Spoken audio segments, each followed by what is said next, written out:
Hello everyone, welcome to my video presentation on the topic Introduction to Protein Structure and its Folding. Prepare for the course Advanced Physical Chemistry.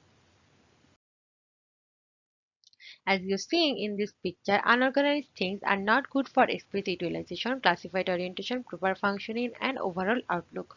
Folding makes better for all of these areas. In case of protein, folding plays similar role and it is important for functioning.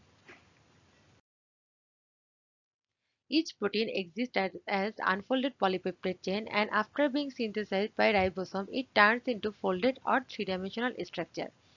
Protein folding is the physical process by which a protein chain acquires its native three-dimensional structure. Protein often help by their folding shape. Protein consists of one or more large amino acids and they are interacting each other to produce more stable three-dimensional structure.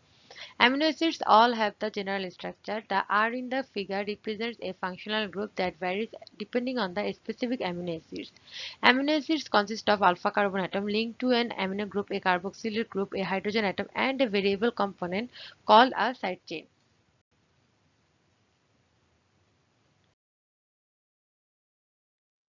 Chaperone proteins. Chaperones are a family of proteins that play a vital role in stabilization of unfolded proteins. This stabilization aids in many processes such as translocation, degradation, and folding. They are proteins that have the ability to prevent non-specific aggregation by binding to non-native proteins. Inappropriate association with nearby proteins can interfere with proper folding and cause large aggregates of proteins to form in cells. Cells therefore rely on so-called chaperone proteins to prevent this inappropriate association with unintended folding partners. Protein misfolding or unfolding. Proper folding is very important. Improper folding may cause protein inactive. Misfolding of protein may have toxic functionality which accumulate amyloid fibrils and cause neurodegenerative disease like Parkinson's disease, Huntington disease, etc. Incorrect folding also cause allergy because immune system doesn't produce enough antibodies for this kind of incorrect folded protein. Denaturation process. It is defined mainly transition from the folded state to unfolded state such as in cooking, burning, etc. Each protein has certain temperature and pH for functioning. Outside this level, the all interaction within the protein break and turn into new shape and also not functioning properly. This is called denature. Now we need to know different levels of protein structure because different ways of folding can happen in different level of structure. There are four types of structure: primary, secondary, tertiary, and quaternary. Each amino acid within polypeptide chain has a different property. For example, glycine is highly hydrophobic while arginine is very hydrophilic. These properties dictate the 3D structure of the protein.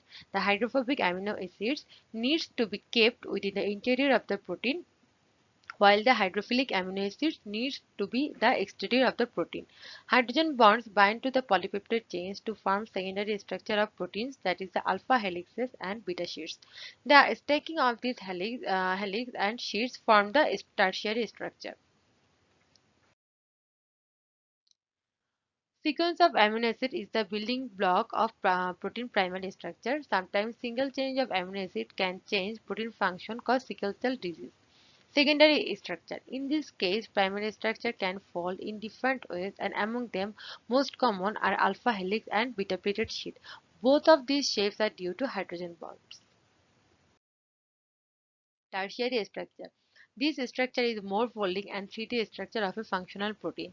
R groups are side chain of amino acids and influence on the behavior of amino acids. Protein contains different type of amino acid on which they contain different types of R groups. Some R group might be hydrophilic and some are hydrophobic. Hydrophilic R groups held in outside and hydrophobics are inside during protein folding. 3D structure is mainly due to ionic bonds, disulfide bonds, hydrogen bonds, and van der Waals interaction. Here protein consists of more than one polypeptide bond and hydrogen bond or disulfide bond keep the polypeptide together. Coming to the end, in this video I try to discuss all the important topics and protein folding property. I hope it was well understood. Thank you.